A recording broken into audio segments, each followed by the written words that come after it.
One of the things I wanted to show you all when you're working with pen and ink, you can certainly work with a Sharpie if you prefer, or you can use the actual Indie ink as well as a Crow pen. Let me get this where you guys can see it.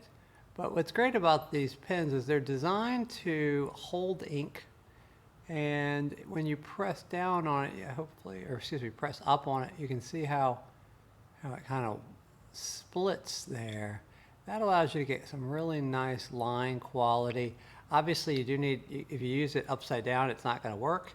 You do have to make sure that you're pressing down in this manner. Okay, so here we go. I'm going to just show you some different types of line quality that you can get with that. Again, with the ink, it's really important to remember this is very permanent. You do not want to get it on your clothes or on furniture or on the rug. That would be bad. So here we go. Excuse me. The thing to remember with pen and ink is you always want to be working, pulling the pen towards you. It does not work if you push it. If you push it, it will just splatter. You have to work drawing it towards you. So you can create some really nice, very clean, very black lines. When you run out of ink, that will happen. And you have to kind of get to kind of experiment with how that works. This is a hot press paper, and it's not doing any bleeding, which is good, where it's not spreading out. It's staying exactly where I put it. This is a good example of line quality where I start off just barely touching the surface, but then as I push down, whoops, it's more ink. As I push down, I'm getting a much thicker, darker line, and I can come back to my thin line. That kind of line quality is really, it's not, you can make it with other media, but it's really effective with pen and ink. If I were going to try to do a sphere with this, again, this is going to take some practicing, but I will probably start off with kind of establishing the edge of it. And if I'm going to try to go onto my shadow side, I probably would thicken the line up a little bit on the shadow side so I have a little bit of line quality.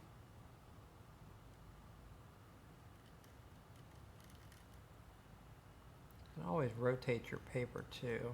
It's a good little trick to remember. Make sure I'm still recording, good. And then as we get into it, you could work with either straight hatching, or you can do what's called cross contour hatching. Cross contour is really nice, and I think if you look at a lot of the artists, the old master drawings in particular, a lot of the figurative work, if it's going around a form, you're going to pick up that little bit of cross contour where it kind of the mark follows the hatch, or the cross hatch kind of follows the curve of whatever it is. So I'm going to try to do that here. And here. These lines feel really dark. Try to be a little bit more controlled here. And this is part of the process. I'm going to come on this side and work in the other direction.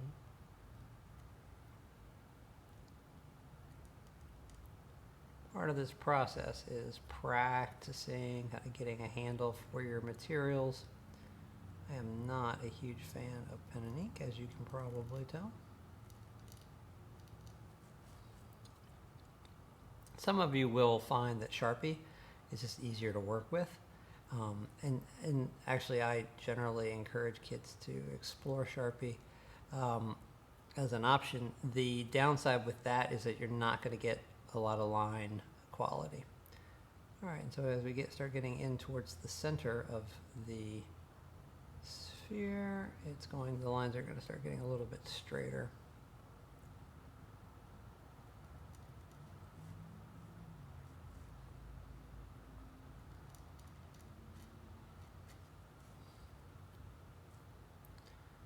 That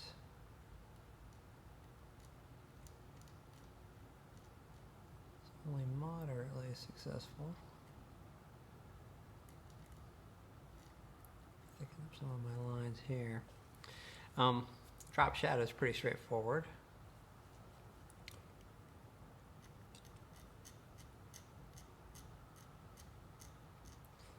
You can see I'm actually pushing away in this scenario, but I've got the pin rotated so that I'm not pushing it this way. I'm still dragging it, but just dragging it in that direction. And again, with pen and ink, it really does take quite a bit of practice to get good at it. I'm going to try to see if I can come in here with a little bit of a crosshatch. Again, that's following along the edges of the cross contour. Get a little bit more of a sense of a shadow here.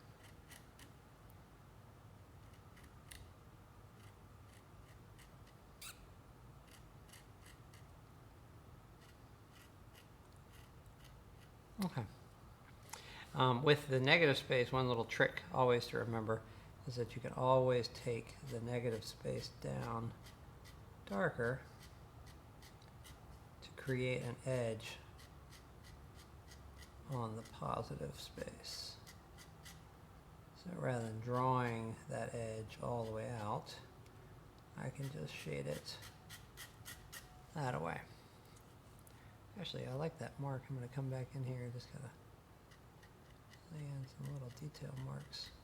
You obviously are going to want to pay attention to what kind of mark your old master or your master is using in their drawing to help figure out what's going to work best for you. All right, that's not absolutely horrible. It's not great. So again, as you're working, practice, practice, practice. Don't assume that you're going to nail this on the first time. Give yourself some time to really work out